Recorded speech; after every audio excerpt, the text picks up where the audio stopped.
We're recording now, and we're going to start the meeting with our president of the San Antonio Valley Historical Association, Paul Getzelman. Good evening, everyone, and thank you for joining us. We really appreciate everyone's interest in the San Antonio Valley Historical Association. We encourage you, if you have interest, and obviously you do, or you wouldn't be with us tonight, in the historical knowledge of the South County, to, if you haven't joined, please join our association. And over and above that, bring to us your ideas, because we're always looking for new ideas for this type of meeting. And we would really appreciate any input that you can supply for us. So without further ado, I'll turn it over to the talented Miss Karen Jernigan and Mr. John Jernigan for the presentation. Thank you. Thank you, Paul. Okay, so our program tonight is called The Indians Ranch in the Era of 1940s and 1950s. And we're really excited to have you here. And we've been looking forward to this for months and months and months. So we'll see how it goes. We're anticipating about a 60 to 75-minute program. Once the program starts, we're going to mute everybody so you won't be able to talk while the presentation is going on. But if you have questions that you'd like to ask, you can put those in the chat bin, or you can wait until the end of the program and we'll have a time for questions and answers. So as you can see, technology is a challenge. We never know how it's going to work. We've done some successfully and others we've had some problems with. So we're hoping this is going to be a good one from here on out. So, but if not, if for some reason our main computer goes down or goes off, just stay on the call. We have co-hosts and we can try to figure out and continue. So we're planning to record it to YouTube so you can spread the word to your friends who are not able to see it right now. And I think that's my announcements. So without further ado, I'm going to introduce our speakers. We're going to have 5 speakers today. The first one is Leonard Tavernetti, who is from Beaumont in Southern California. And he's going to be our main speaker. And then his friend Tom Pettitt is here to give some of his ideas about what the life was like at the Indians Ranch. And then Leonard's brother David is also going to give us some of his favorite memories. Then we have 5 to 10 minutes for the Salinan tribe and the Encinales family, who have some ties that go back to that property a long way. So we're happy to have Mary Rodgers from Atascadero and her daughter Jessica Rodgers from Paso Robles. And they have some really cool photos to share with us. Then we're going to end up with Esther Morgan. She's with the US Forest Service. You're not going to be able to see her, but you're going to be able to hear her. And she has some pictures to share. The US Forest Service owns the Indian Ranch property now, and she's going to talk about that era of the property and the future plans for that. So it's my pleasure now to introduce Leonard Tavernetti from Southern California, and he's going to be talking about how and why he wrote the book Sagebrush Shangri-la. And we'll be screen sharing some of the photos and stories behind them. So Leonard, it's a pleasure to have you here. Thank you very much. You're welcome. You see behind me a photograph taken of the Indians' place, probably in the late 40s. I'll come back to it later in the presentation. One of the features you can see on there is a tall pole with a light at the top of it. The predecessors back in the 20s and 30s who owned the property had electricity out there, their own generator. At the time we ended up going out there in the early 40s, there was no electricity. Oh, perfect. We're in it. And so that was removed. So if we can. Leonard, 1 second. You're going to have to unmute yourself because I'm going to mute all here.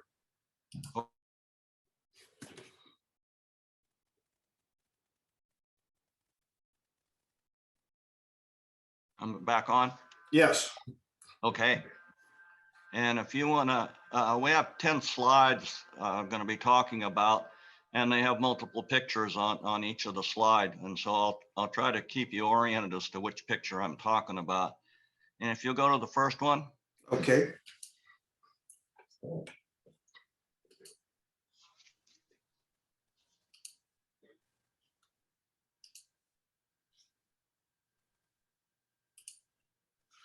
Okay.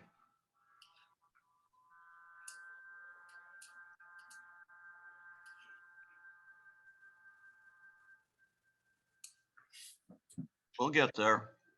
All right. Okay. You see that? Okay, that is the picture. And I can tell the date because you see that little red wagon there. That's my brother's wagon. Mine was green, and Tom had one that was sort of looked like a sports car that was Palomino colored. And we would race down between the cabins to the swimming pool. Tom always won. He had more weight to push down the hill than the rest of us. But we did that when we were first up there. And if you look over to the right of the two poles, you can see a tricycle. And we didn't ride the tricycles up there very long. The conditions weren't conducive to it. But that kind of tells you how old it is. So let me go to the first slide and give you a better explanation of my love for this place. Okay, what you have to understand is the relationship between the Pettitt family and the Tavernetti family. We are, on our grandmother's sides, Venonis. Edith married Tom Pettitt Sr., and Rose married Paul Tavernetti, who was, those are our grandfathers. Now, this family was orphaned when they were fairly young.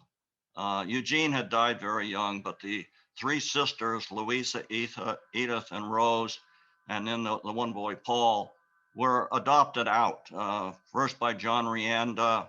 They were living in Tres Pinos at the time. But as the girls grew up, really working with different families in the Salinas Valley, mostly down in the Greenfield, Gonzales, Soledad area. And they were separated quite a bit, but they did the best they could to keep in touch. Edith and Rose were probably the closest two together. And as they matured and their children and grandchildren grew up, they tried as often as they could to get us all together. They very much wanted to maintain us as a family. And so when I look at the time at the Indians, we would go out there for 3 months in the summer. And that was really the only time the Pettits and the Tavernettis got together socially. They both lived in King City, although the Pettits lived out in Pine Canyon, which is, as you know, way out in the country if you live in King City. And the Tavernettis lived across the street from the high school auditorium. So every time we went out there in the summer, it was a family reunion. And the family reunion aspect of the Indians, together with everything that's out there in the terms of the great outdoors and very simple living, made it for us. So let's go to the next one.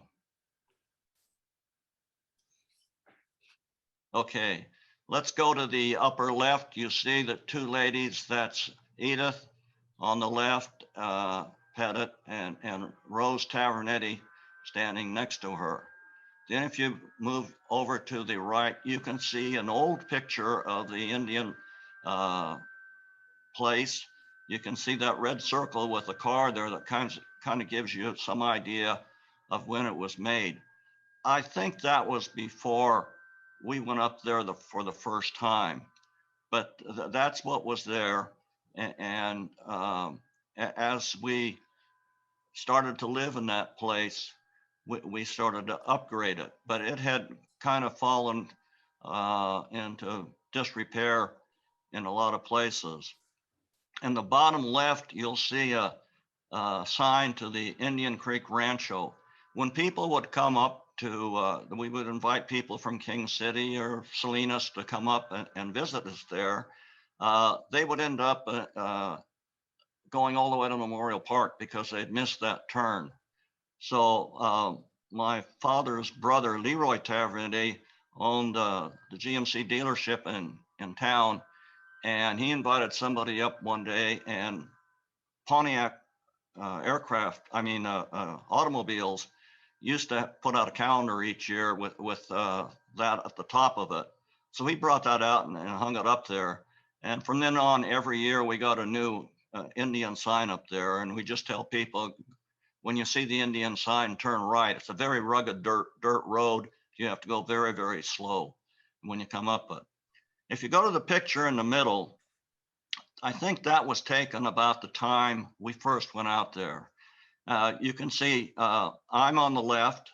The tall girl is Nancy Pettitt, then with my brother David, and then you see Tom Pettitt. Now, this takes me back to, and you can see it in the far right. That's me up there with 3 candles. I was born in 41. So that's probably 44, and that was probably my first time up there. So that's kind of gives you the idea of it. But going back to the picture there of Nancy Pettitt. Nancy Pettitt was off and on the mother to the 3 boys underneath her. And when Nancy asked one of the 3 of us to do something, we would complain, we would say we're not doing it, and we'd always end up doing it. And Nancy's the one that said, we need to have a Finoni reunion, which we did in 1997. And I said, and she told me to put together a book that described the different offspring from the Finonis. So I was doing that, and I went back to Nancy and I said, I need pictures of the Pettitts, the Edith Finoni side. She said, well, go up there to Pine Canyon, go out to the tank house, the key's hanging up there, go in the house. Edith had passed away by then, and go into the bedroom, and underneath her bed are a couple of shoe boxes of pictures. Get them out, and you can put those in your book for the reunion. So I did that, and afterwards I said, okay, Nancy, where do you want me to take the pictures? She says, I don't want them. I said, well, there's some nice pictures. She says, well, put them in a scrapbook.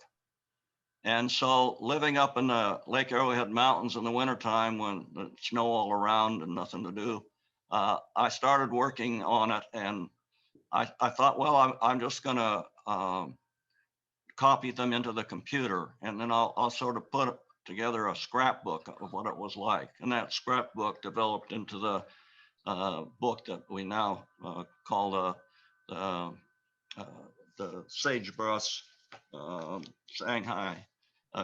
Shangri-La. And it's because of my love of the place and actually the family together with everything else you're going to see made it. So let's go to the next slide. Okay, in the upper left there, you see Mike Simonoff and his wife Theo. Mike was the caretaker for the Indian ranch for several different owners. And when we first were up there, they lived across the little creek that runs down through the center of the Indian ranch there. Behind them, you can see the wine cellar. It was the place where we wanted to keep things cool. We would put them in there. There was no electricity, like I mentioned earlier, so there was no refrigeration. And every weekend, usually, Jim Pettitt or my dad, Ellis Tavernetti, would come out from work, and they would stay in King City during the week. And they would be bringing 50-pound blocks of ice out. And we had one of those Coca-Cola coolers. And we kept soft drinks in there, some milk, watermelon usually. And if we were going to make ice cream, we did that. And if you drop down below that picture, you can see the improvements Jim made to the barbecue pit. And that's because quite often we would have a very large group, and I'll show you that later, out there, and we had to cook for all of them. So if we had chicken or chops or something like that, it overwhelmed the small barbecue pit. Moving over to the bottom right, you see Mike Simonoff with 2 baby cubs from a mountain lion.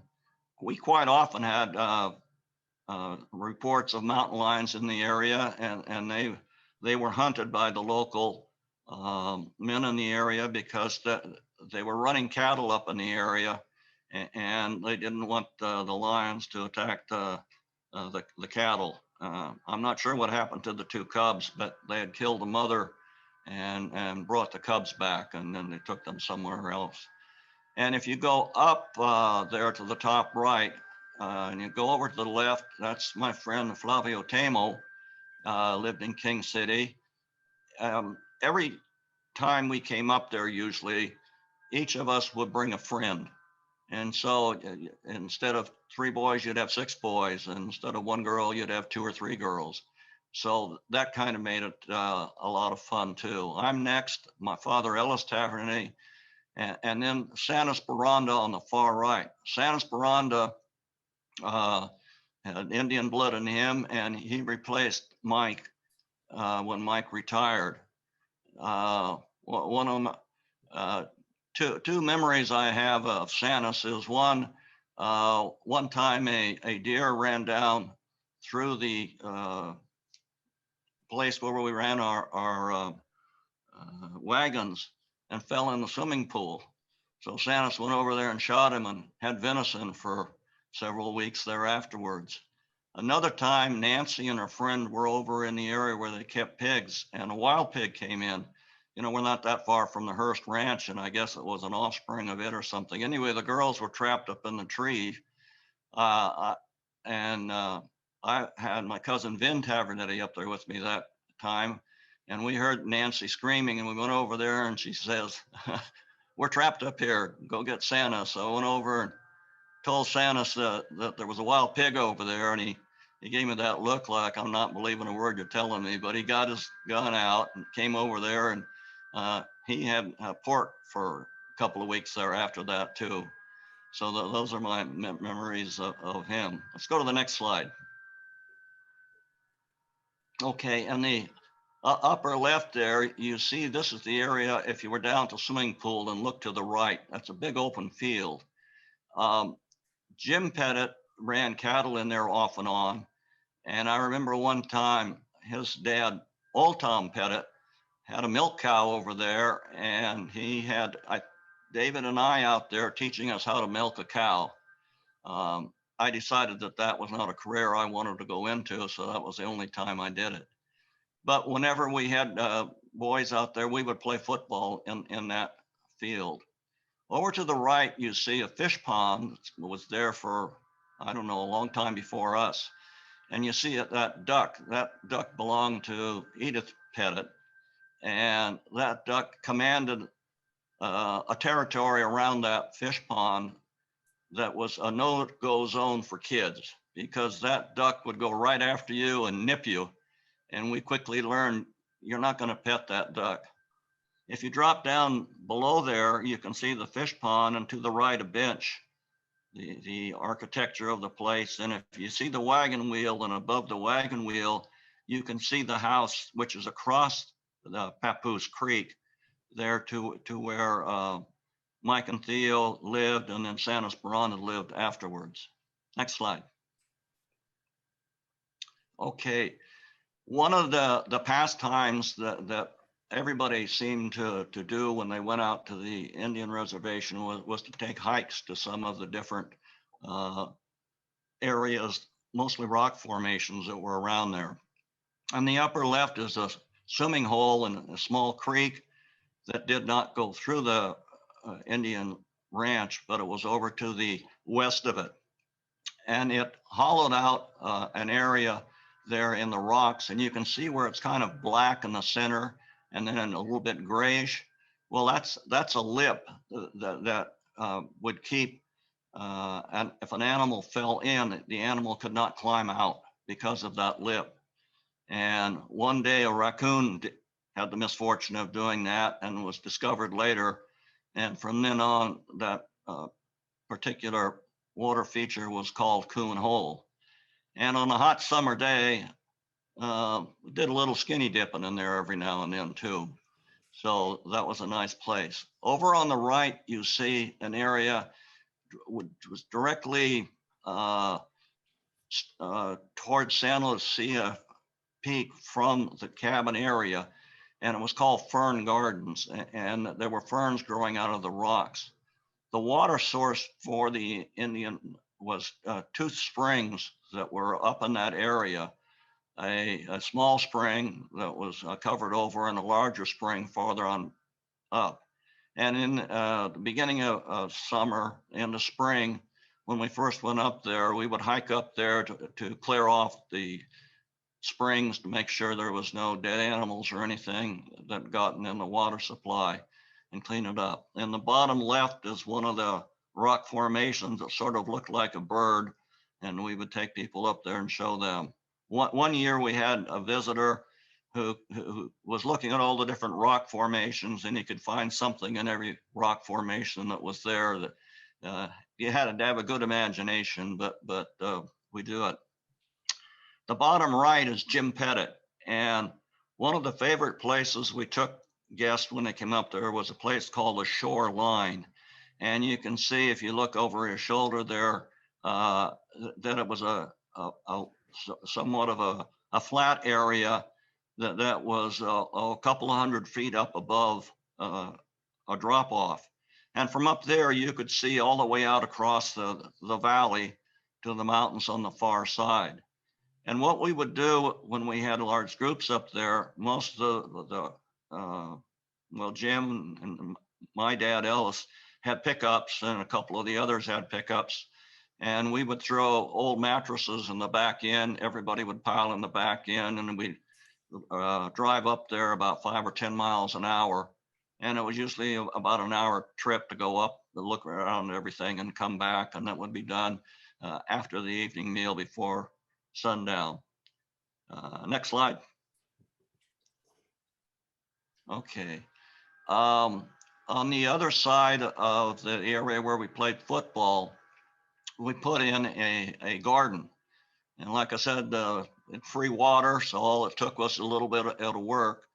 And you see Edith going from right to left, Edith Pettitt, Paul Tavernetti, and Rose Tavernetti, my brother David, and then the only one who's doing any work there is me down there weeding. And one year, Rose Tavernetti happened to see a rattlesnake there, and she just reached over and lopped its head off with a hoe and went on working. It was just a routine thing for them. In the bottom left, you see my mother, Helen Tavernetti, with Rose Tavernetti. The wood stove was what they cooked on for the first few years. Eventually, when we had gas up there, they had a small range in the area outside of the kitchen, but underneath. But in the wintertime, everyone gathered in there. There was a fireplace behind where my mom is standing as well. So that was the warmest place in the whole ranch. And we spent a lot of time in there. Now, if you come over to the bottom right, and you can see my mother and my father, Santos, Flavio Tamo, and myself there. This is where we ate when we went up there, usually in the fall. We would tend to go up there until the rainy season started. And after the rainy season started, we were concerned about being able to cross the San Antonio River down by the mission, and then there was an upper ford. And above Santos, you can see the telephone. Phone number 79F21, 2 longs and 1 short ring. And it was us, but everybody, I don't know, there was a dozen or so people on the line, and quite often when you got on, there was other people on as well. And of course, the more people that got on, the weaker the signal. And when the military was out there in the summer doing maneuvers, every now and then the phone lines would go down. So you weren't quite sure whether or not they'd be working. But Mom, Helen Pettitt, would call in once a week to their husband and tell them, okay, bring this, bring that, bring this. Up above the phone, you see a gas light. Jim had put in a gas tank, butane, I believe it was, or propane. And we had these gas lights in the latter part of our stay there at the Indian Ranch. Initially, it was all Coleman lanterns and candles. And that's when we learned not to take the chimney off of a kerosene lamp right after you blew it out. So next slide. Okay. When Nancy came up with her girls, the boys couldn't go swimming. The boys, however, were useful because all those inner tubes you see there had to be inflated by hand pump. So we did that. And then we had to go somewhere else while the girls were there. The swimming pool had a baby pool, which you can see behind the girls, and then a main pool that went from about 4 feet down to 8 feet at the far end. And you can kind of see between the two inner tubes there what looks like a rope. We put a rope across there because between the wall and the rope, Jim had painted it for people who did not swim, that they couldn't go very far past that. Unfortunately, that rope dipping in and out of the water was a perfect landing place for yellow jackets, so you had to be careful about that as well. The inner tube came from Steve Lovell, who was working at Whitney's tire shop in town and a friend of Nancy's, and he gave that to her and she came out there with it, and that was a real good source of fun for us at the swimming pool area. We really learned how to swim there, and we spent as much time as possible in a swimming pool. You see the people under the umbrella there. The rules were the first few years we were up there is we couldn't go in the pool unless there was an adult there. As we grew up, the adults moved up to the house. It was close enough. And then a little far later on after that, they didn't care. We went in. But we would go in right after breakfast in the morning. Oh, we had to wait an hour. Always had to wait an hour before you could go in. And we would swim up until it was time for lunch. Then after lunch was a quiet hour, and we could go read a book or take a nap. Mostly we read books.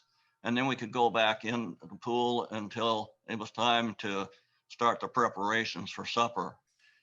Every now and then you see the fence off there to the right, and that's that field we played football in. They would drive the cars down there and shine the lights over the swimming pool, and we would swim at night. The water in the pool was not chlorinated, and every 2 weeks, maybe 3 weeks, we would have to clean up, dump the water. There was a big valve at the end of the deep end, and we would let the water run out and it would go down the creek, and we'd get out there with brooms and scrub the sides, and then we'd start refilling it. It took about 2 days to fill it half the way up so you could swim a bit, but the water was very, very cold, and 3 days to fill it completely. And those were the days when the first one in was considered breaking the ice because it was really cold. So next slide. Okay, this is in the upper left there, you see that's the Menzies family. They had a cabin down below, as well as Earl Garner, who worked there in Pettitt and Tavernetti, and Leo Hogue and Mary Hogue and Paul Hogue stayed down there as well. In the upper right, you see Jim Pettitt, Bert Kearns, and Helen Pettitt scooping up the ice cream. Like I said earlier, whenever we could, we made ice cream up there, all different flavors. And we would start out with the youngest kids. And when they got tired, well, it would bigger kids and bigger kids, but we always had plenty of ice cream. In the bottom left, you see, which is the other side of the main house from the creek. You can see the adobe walls behind. My mother's in the front there, and I'm over there, and my father beside me, and then Jim and Helen Pettitt. And that was typical when we had large groups up, we would eat there. If you looked up above them, and you can't see it in the picture, that's where the bats used to be. And you could go up there in the evening or in the daytime and see the bats. They would spend their daytime up there. On the bottom right, you see the cabins, which were voting booths in San Francisco and brought down here and used as housing for us. This is the one, there's two houses. The one closest to the camera is the bedroom where David and I and our friends would sleep. There's the bathroom with the double doors there. And then the far one down to the left had a kitchen and a little breakfast nook in it. And my dad built an enclosed porch area outside so my folks could sleep there in the summertime. Next slide. Okay. At least once every year, we would have an extremely large group out there. Helen Pettitt was, family name is Bird, and the Bird tribe was out there. At the same time, Nancy had all her girlfriends out there, and we had a photographer down there, and you can see his daughter in the front with the baton, and he posed us all for a picture. I don't know how he got us all in it, but he seemed to do it, and thank goodness it was published in the Rustler because they put all the names down there, and I could not identify them all, but you can see Hitchcock and Martinez, Barbary, McKenzie, Little, the names of the people of King City at that time frame. And you can see where David and Tom are and myself. So that was always a very interesting time. We had a couple of visitors that were notable. One time we had a guy who played an accordion, and he came out there and played the accordion after dinner every evening, and they were all enjoying it. Then we had another guy that came out there with bagpipes, and he played those, and we couldn't get far enough away when he was playing those. Okay, next slide. Okay, this is the last slide, and we're back where we are. If you look up above the red wagon there a little bit to your left, you see a kind of a rock formation. What you see is the land slopes there. It drops off. And if you go over into the creek, which is kind of over there behind the umbrella, there was about a 4-foot waterfall down to a very, very shallow pond. And that pond, we were told, is where the Indians from the mission would baptize their papooses. And that's how the name of the Papoose Creek was given. But that's kind of a brief review of what it was like being at the Indian Ranch back there in the 40s and early 50s. By the time the boys got up to be teenagers, they were kind of more interested in girls, and there weren't any girls up there if Nancy didn't bring them up. One of the things, if you brought a date up there though, we had a big radio in the main cabin with a battery on it, and the men could listen to ball games and what have you on it. But if you turned on your car radio at 10 o'clock on a Saturday night, you got Stan's private line, which was Stan's drive-in over in Fresno. And that was followed by the Bergie Music Box and Lucky Lager Dance Time. And we could listen to those up there. But as we graduated from high school, and I was the last one, we quit going. My folks quit going. There was no reason to go. The kids weren't there.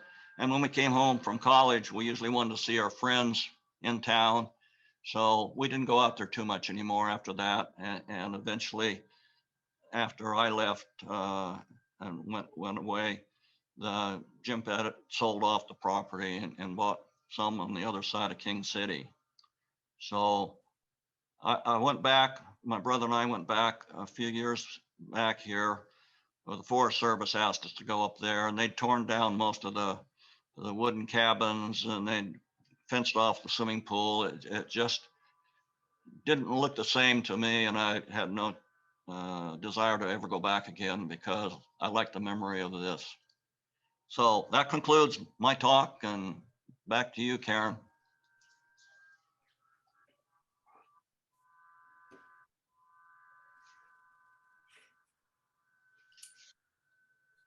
Karen, you need to unmute. Okay, am I unmuted now? Yes. Okay, great. Leonard, thank you very much for those wonderful memories. We'll have some time for questions at the end, and I really appreciated seeing the pictures and hearing what you had to say. I want to give 5 minutes to Tom Pettitt if he has any favorite experiences that he would like to share with us about the times that he went up there. Tom, are you on the line? Yes. Good. Oh, you want me to go ahead? Yeah, go ahead. Tell us a few things that you remember about having been up there when your father and mother owned it. One second. I need to find him so I can spotlight him. What is your name on your? Terry Pettitt. Okay, trying to find it. It says TP on it. Okay, well, I don't know, maybe somebody else sees it, but I don't. I apologize. Oh, huh. Can I click start video and it will show him? Yeah, go ahead. Try that, Terry. Okay. Now do you see him, Yeah. John? Yeah, Which I one? see him. This one right here. Oh, there you are. Okay, thank you. Wow. I've got a lot of stuff on the there we go. Okay. Now, Okay. there you go. Okay, thanks, Tom. Okay. Probably the memories I have is did a lot of hunting, but a lot of fishing. And I did a lot of fishing with Sam Avila, who at that time was up in Memorial Park. And we would always go out and fish. And one of the greatest experience I had was the ability to help gather cattle on Hunter Liggett when Pacific Valley Cattle Company had that lease. And we would not only gather cattle, but it was the opportunity for me to learn how to rope. And those were great experiences, along with getting poison oak. It took an hour roughly to get to the ranch, and we had two choices. The Sulphur Spring Road, which is to me a shortcut going through the hacienda, or going down through Alone and coming back up. And if we went out in the evenings to town, I can remember counting 200 or 300 deer. It's just amazing how many deer it was at that time. As Leonard said, we all learned how to swim. I learned how to drive a tractor. And since we had cattle up there and my dad would come up on weekends, I was in charge of making sure everything was okay during the week. And I had the opportunity to be able to plant sedan grass for the cattle, along with the pigs and deer that would come up with it. I learned how to drive there and how to drive a cattle truck, and of course, going back and forth, moving cattle from the Indian ranch to our home ranch in King City and hauling horses back and forth. The thing that Leonard mentioned about the traditions of the evening dinners and a lot of families up there and going up the shoreline was something that really stuck in my mind. It's a very traditional thing, along with my mom making ice cream. It was the thing that also Leonard mentioned about our grandparents being up there. Well, in September, that was their month, and we were off limits to go up there. That was my grandmother Edith and Rose and Paul Tavernetti were up there. So, and I don't want to forget the experience of the parties that I had when I was in high school up there. I think half of the King City High School came to those parties. They were really nice parties. And it must have been because in the yearbook, my yearbook, everybody kept saying, had a great time at the Indian Ranch. So that was kind of a fun thing to do near the end. Before Leonard, like Leonard said, we all got in our teens and got into sports and couldn't spend as much time there. And then we all went off to college, and that kind of took care of going back and forth up there. So it was a wonderful experience. It was wonderful growing up there, and it was just a great time with David and Leonard at the Indian Ranch. So thank you, Tom. I really appreciate you sharing that. David Tavernetti, can you say a few things about what you remember up there? Good afternoon. Can you hear me? We can. Okay.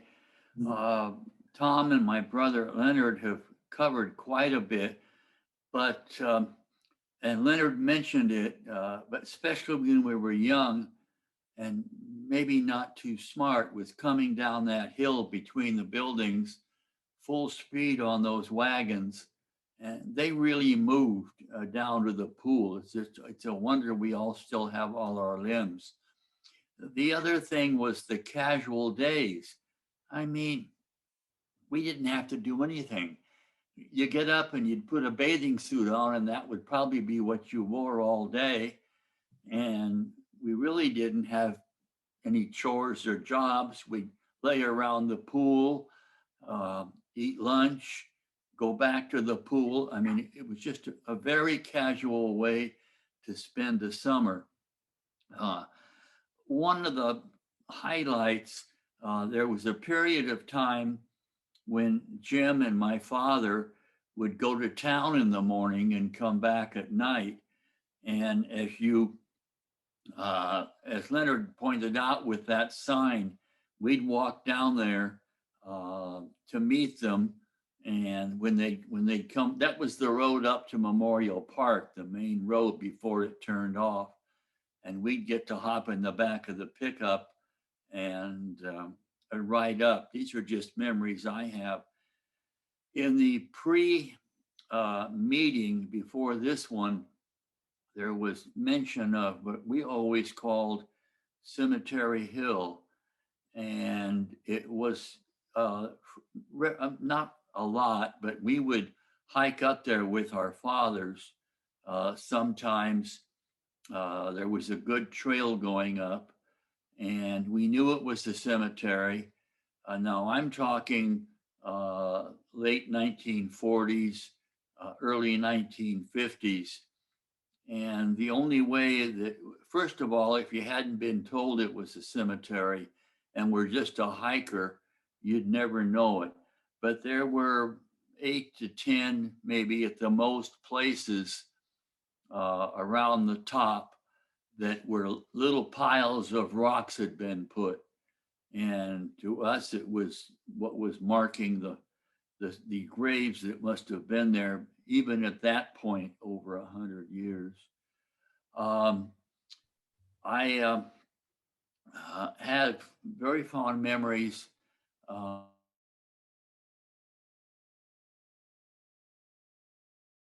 Headed a lot of the restoration of the mission when it collapsed and needed to be rebuilt again. It was very important to her. Kind of creating that homestead and restoring things was very important to the family. So in the picture, you can see Perfecta Encinales, my 5th great grandmother, a child of Juana Carbajal, Maria Encinales, Soila Encinales, Pedro, Maria Encinales. And then in the second row, we have my great-great-great-grandmother, Francisca Lugo Largo, Petronilla, Frank Lugo, Miguela, and a few others.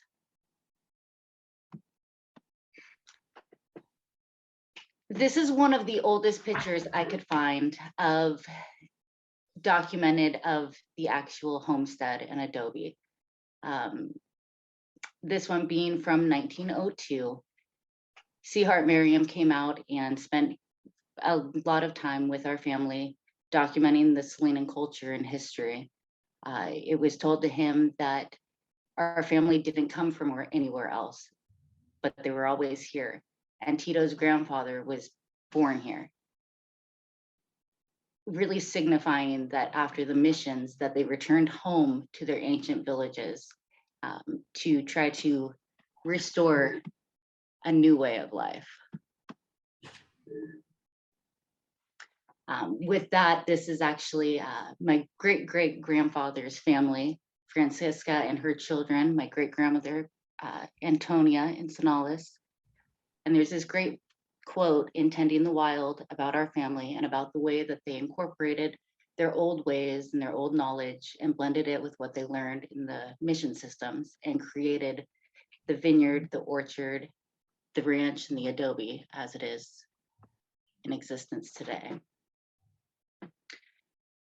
So in what all they cultivated and created out there, they had an immense vineyard with original cuttings from the missions. They had an array of wine grapes, which is great. They had fruit trees. They also grew various crops. They had various farm animals on the land as well. And all of that was irrigated by a really delicate system that Eusebio created off of the Papoose Creek. So with some natural dugout irrigation, it helped restore the groundwater and helps irrigate that whole land, as many of those grapes are still growing today. A great picture of Tito and some of the family on the front side of the adobe. And as I said, many of our family are still here today. The cemetery that's on the hill, marked by the cross, the wooden cross up there, has 9 known burials up there, many of them being our direct ancestors or direct family members, and several of the other families that occupied the land.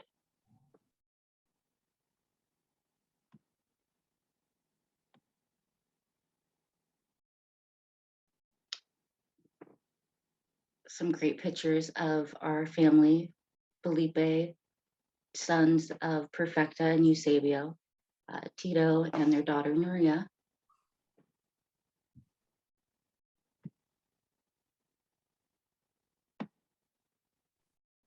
Pedro Encinales, who is my great-great-great-grandfather, a picture that I grew up with, connecting my childhood to this place and to the adobe, to where my grandfathers grew up.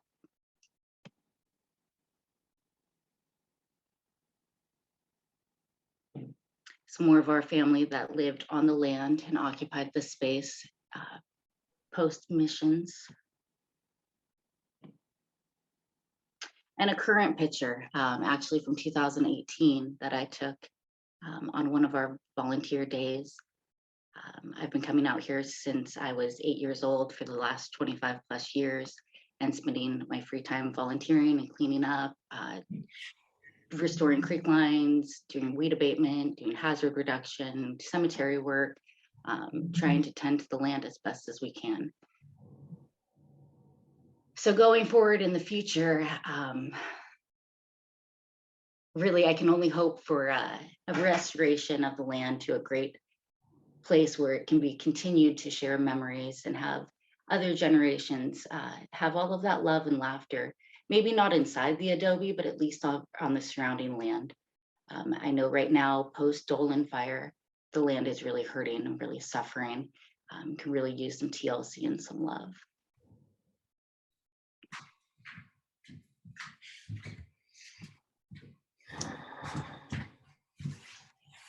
that's really all I think I have on that. Just kind of want to signify how grateful I am that my ancestors created this, that there was a homestead for them to return to and to build on that, to then build these adobe walls that house so many people for all the years.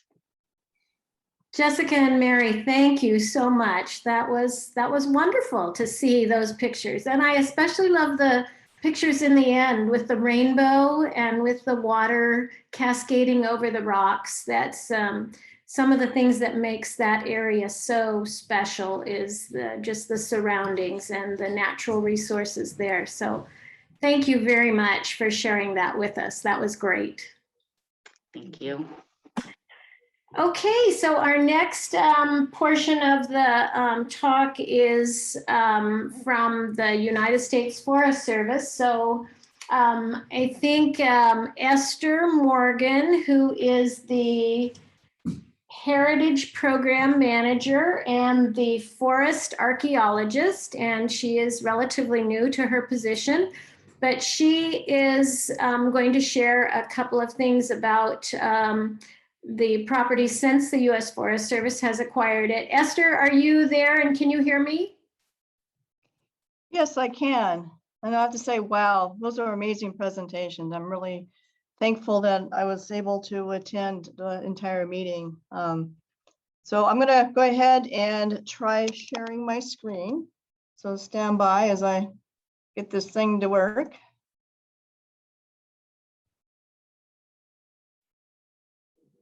Are you able to see my screen properly?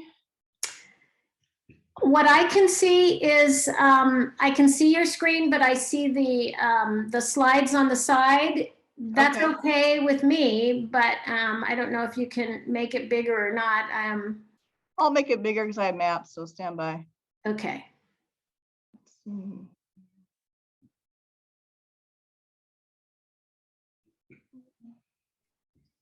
All this Zoom stuff is a learning curve for all of us, and it's a great tool. And once we figure out how to fix all the bugs, we'll be in really good shape. But meanwhile, let's see if we can get that. You can do slide presentation to make it bigger. Yeah, there you go. There we go. All Okay. right, is that working for you? Yes. Okay. Yeah, and I apologize. We don't, Forest Service usually uses Teams, so Zoom is a little bit new to me.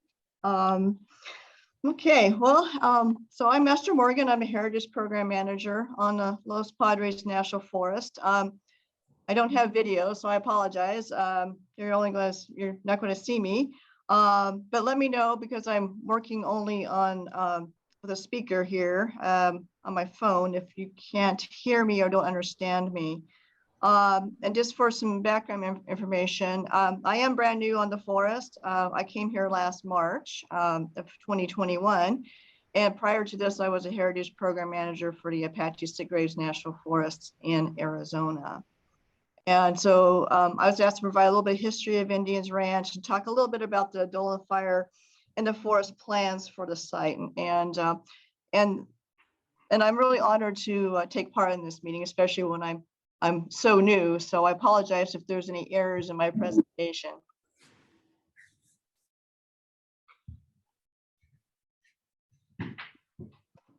Okay, I'm going to see how you guys seeing the next screen. There we go. There we go. And we are hearing you just fine, or at least I am. So thank you. Okay, and so my presentation, as I mentioned, it starts with the Forest Service involvement, since that's what I'm used to, and I'm still learning about the countryside.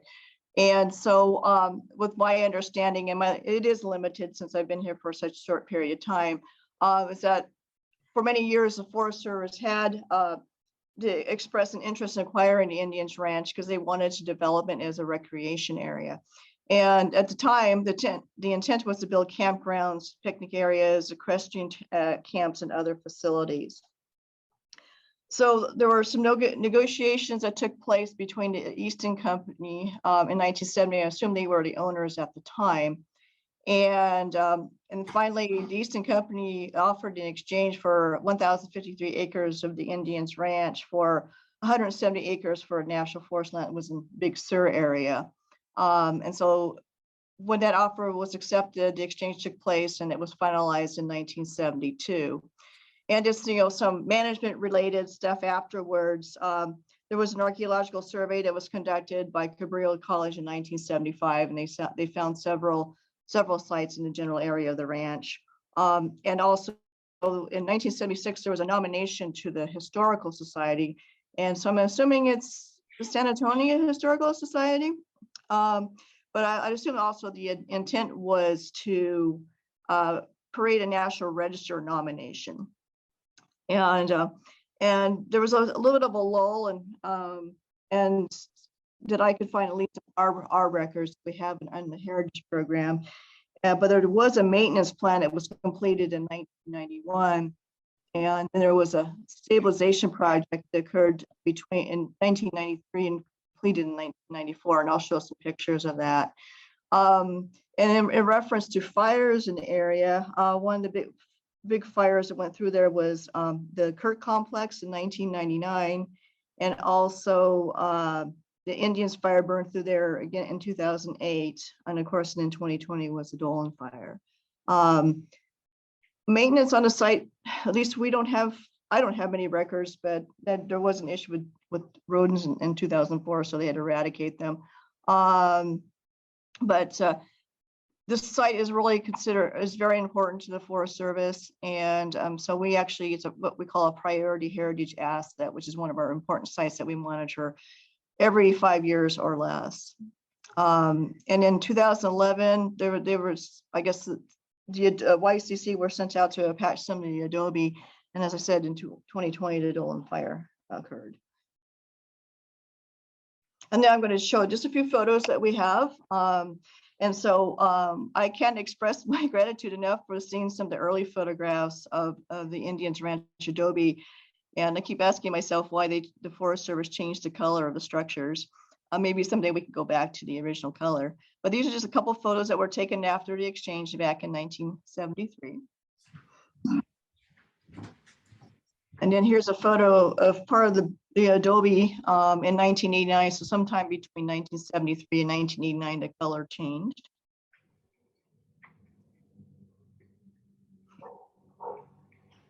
And then here's some photos in June of 1993. This is before the Forest Service started some restoration work out there.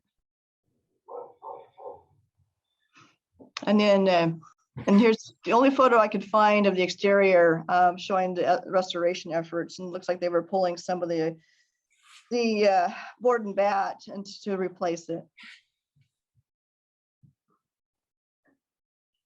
And they also did some interior work in 1993. And so the photo on the left is a photo of one of the rooms prior to restoration efforts. And I think the point that the restoration effort here was to locate the Adobe and highlight it. And so the photo on the right shows the Adobe. Okay, now we're going to switch over to the Dolan fire. I was not witness to a Dolan fire, so I can't really go into too much detail about it. And I know some of you were directly involved, but I'll go over a little bit about at least some of the statistics on the Dolan fire for those of you who may not be aware.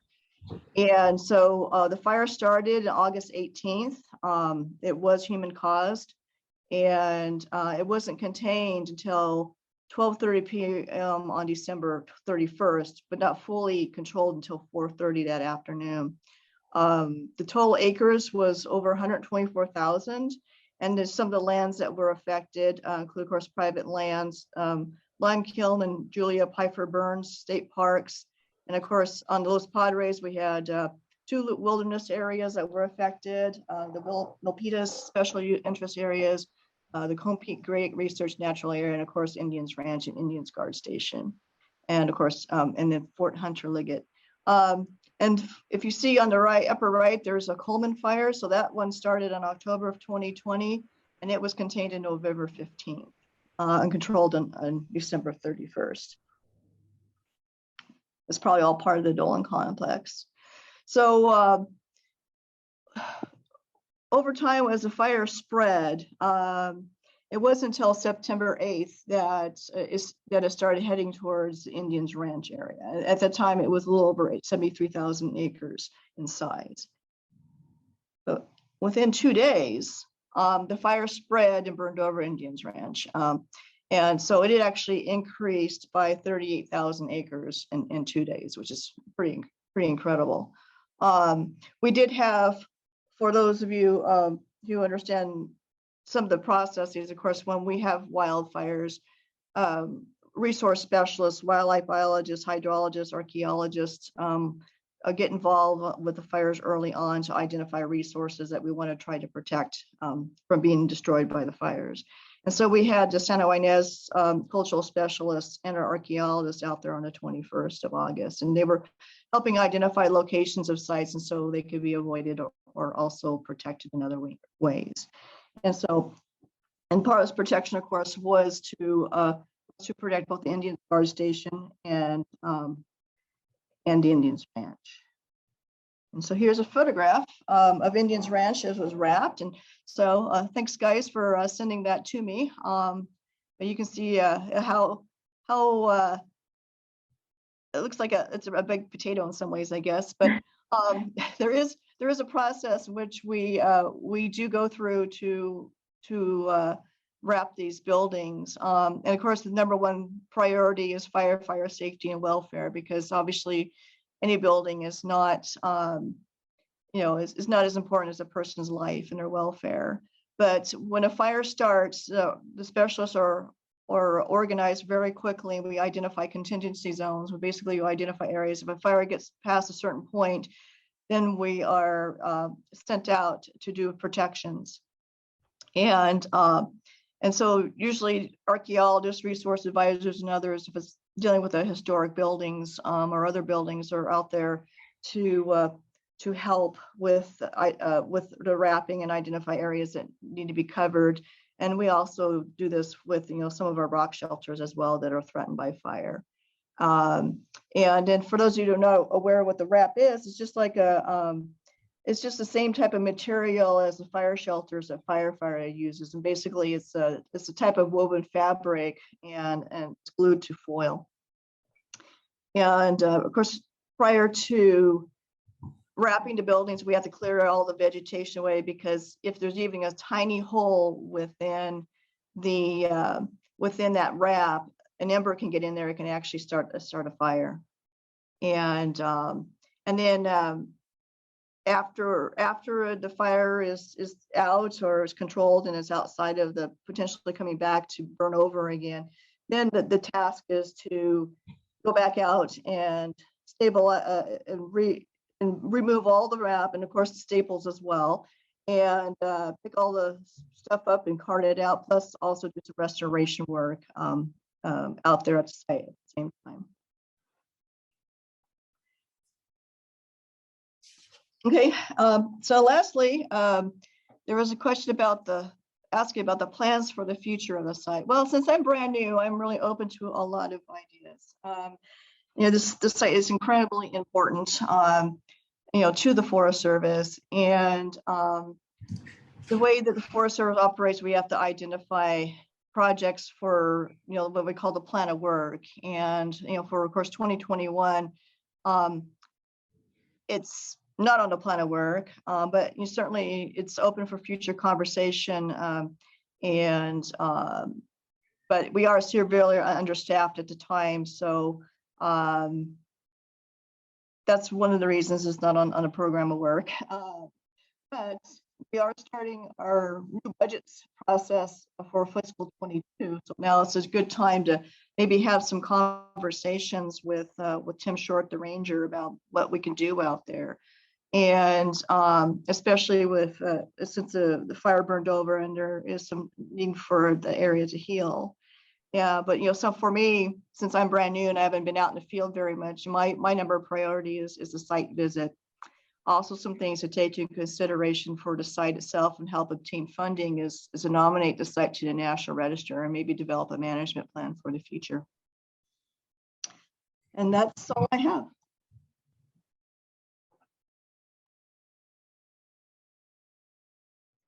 That is very informative. When I saw that picture of the Indians Ranch wrapped in that protective covering, I was just really struck by the site, and the place is obviously special to so many people. And then to see it be protected and to see it survive the Dolan fire was quite a sight. So thank you for sharing that and for talking about it. And that pretty much concludes our formal program. But I want to go to Patricia to see if there are any questions that have come up in chat, or if anyone has any questions.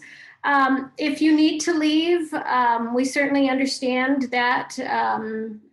But if those of you who want to stay on and want to be a part of some questions and answers, we can try to address those now. So Patricia, is there?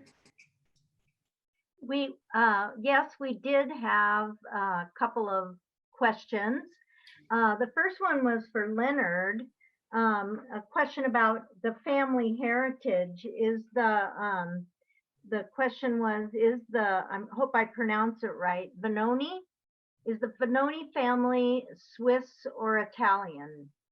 Italian Swiss. It was Swiss? Italian Swiss, yeah. Italian Swiss, both.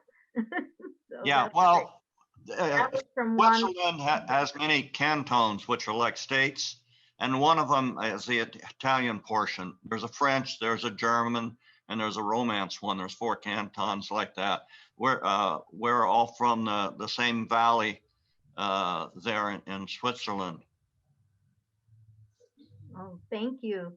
Everyone, most of the comments were really excited about being able to see what the ranch looked like in your time.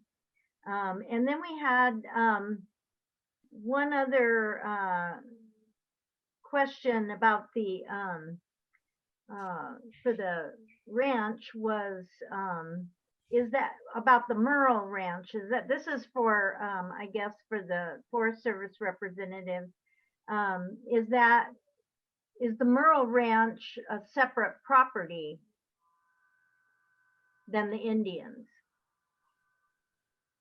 Was the question. Yes, I believe it is. Yes, it is. Yeah. Yes. Yeah, I yes. answered the question, but I thought I'd bring it up. Anyway, and we had one other comment. They wanted to know how badly was the area burned during the Dolan fire? That was from Kathy Dean, or Kay Dean. That's for the Forest Service representative. How bad was the area burned? Well, I think I'm going to defer to Karen since I haven't been out to that site, and I know she has. Well, my husband and I have a cabin about a mile from the Indians Ranch, and our cabin survived, but our sheds and our water lines did not. The fire burned through there with incredible intensity, and you can see it burned all around the Indians Ranch. The forest has been closed, so I haven't been up there to witness it myself. But when you start at Fort Hunter Liggett and you travel from the mission up towards the Indians, you see an immense amount of destruction from that fire. And it came all the way up through that canyon. We've been there for 40 years, and we saw the Indians fire, and we saw the Basin Complex fire. And this one was pretty incredible. So there's a lot of stuff that's burned there, but there's also a lot of stuff that is coming back. You know, fire is part of nature. And so I think it is coming back. I'm sure that Mary and Jessica are eager to get up there and see what has happened, and as are all of us who care about the area. And so there is work to be done. The Forest Service has been committed to making, helping, repair the land, and but it is quite a sight to see it. And very soon, if not now, the forest is almost open to the public. They were working on, and I don't know if Esther can verify that, but very soon, it would take a call probably to the district office to find out, but they were planning to open it back up to the public, which would mean that people could drive up the road, which has been closed now for almost a year because of the COVID situation and then because of the Dolan fire. So it's a pretty breathtaking sight to see what the fire did. Yeah, and then the flooding from the winter rains caused some damage too. So I think people just have to be patient, and let nature take its course. What I do know that has been shared with me from people that have seen it out there, I do know we've had some significant losses to the land, things that were kind of living pieces of our history. There is what I refer to as the grandmother sycamore. She burned over and we almost lost her completely in the Indians fire in 2008. She finally perished. I was told there's new life coming from her, but at this point she's gone. That tree that's been there documented as an adult for over 200 years. I was told that the bridge going to the vineyard is gone and the entire vineyard has burnt over with very few survivors. But I was told there are a grape or two still surviving. And I know the creek line did not burn, which was the only part that I was hoping would be affected by the fire that would benefit from it. But that's what I've been told by my eager prodding ways. Yeah, nature is amazing. The wildflowers are coming back, and the elderberry, out of a burned huge elderberry bush, there's new elderberry growth. So nature, she will take over. And yeah, we did a lot of the bear rehab on the Indians fire, post-fire, but a lot of that was done, sooner than we've been able to get out there because of COVID and all of the times that we're in now. Well, Esther, I appreciate that you said that the Forest Service is open to comments, and I encourage any of you who are on the line today who care about that place, if you have ideas and things you'd like to propose, to get in touch with the Forest Service, and maybe some volunteer efforts could also help with that. Are there any other questions? Let's see, David, you have a question? Go ahead. Oh, you have to unmute yourself. David. Yeah, David. David. Everyone? No, just go ahead and unmute David. I'm unmuted, I think. Okay, go ahead. Do you have a question? No, a couple of things I'd like to add just in a minute or so. It's my understanding that when I was growing up, the property belonged to the Encinales family. And sometime in the 1930s, we think that it was leased initially to the Indians Hunting and Fishing Club. And there was some evidence of that around when we were there. And apparently it was formed by people from the Monterey Peninsula area, the more affluent, that wanted some place to come and stay and hunt and fish.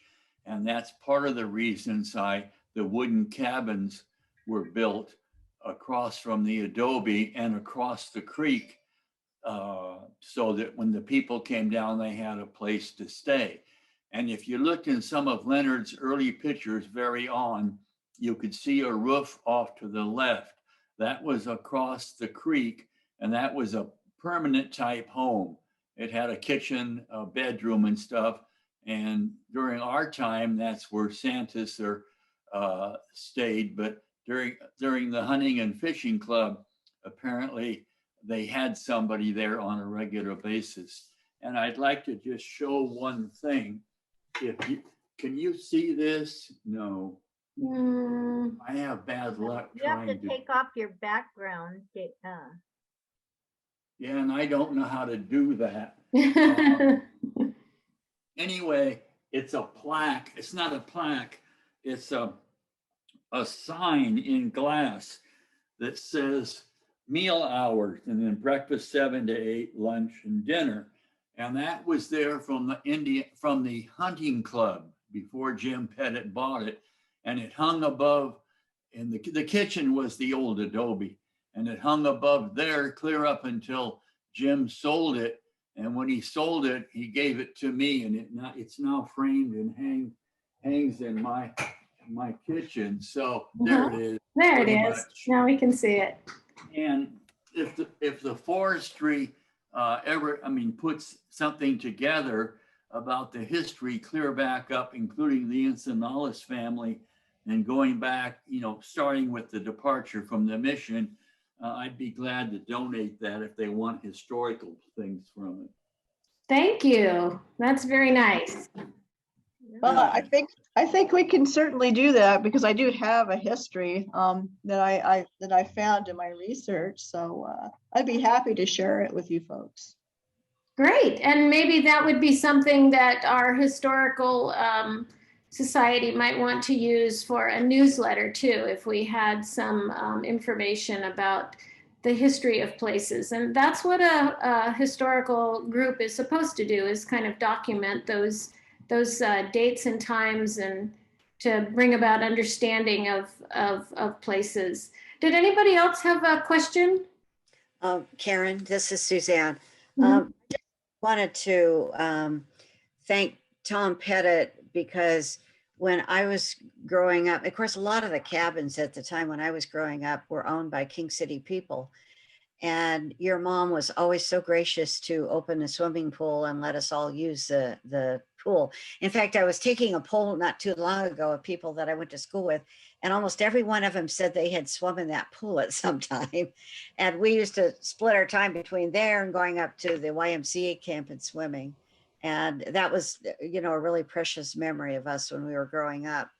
The other thing I wanted to mention is, I don't know if it'd be appropriate or not, but if there was some way to do, some storyboards and use some of these pictures to create a history, at the mission actually, where people could look at it. And, I don't know where else it would be, but that's got some possibilities. I think it's very precious history to our area.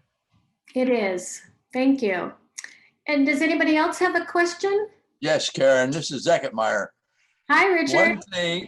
How are you doing? One thing that I've always wanted to know, I haven't heard it here yet, who or when was the reservoir upstream, which I now know is Papoose Creek, built? I'm not sure about a reservoir. You're talking about that big pond of water? Yes. Yeah. Yes, Leonard. That was a garbage dump. There's unless it was cleaned out when they turned it into a reservoir. There's old refrigerators and bed springs and things. The farm people in those era would haul stuff out there to slow down erosion and throw it in gullies. And I remember shooting squirrels in that. It was dry in the summertime, and in the wintertime it would back up with a lot of water in there. But it was never a reservoir for us. It was just a way to slow down the rainfall water, because when the rains came in, they got quite a bit of rain there at the Indian Ranch. The clouds would come in from the south and back up on Santa Lucia and really empty out down that little Papoose Creek. So it sounds like sometime between when you left, Leonard, and when the Forest Service took over, that someone created a reservoir back there. Yeah. Yeah, so that's where, if somebody did a timeline and pulled together all these different people who have had experiences out there, it would be really interesting to be able to document some of those things.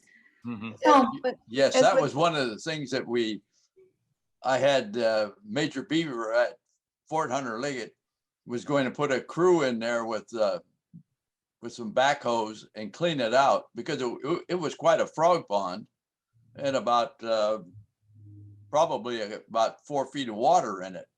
So, and I always heard it was a good fishing place, and I didn't know whether that was part of the fishing. No, Interesting. And I think it's all silted in now. I don't think it's there anymore. Am I right? Right. Right. It's been 20 years since I retired. Yeah. Well, I'm glad that you're here and on the call. That's great. So does anybody else have a question? So this is Esther. I'm just looking at the document I was telling you about. It states that it was actually built in 1964 to provide permanent water to the ranch. And And I believe there's irrigation that goes down into the pump and into the spring box from there and feeds in the house, the front garden, and then goes into the vineyard as well. Mhm. Interesting.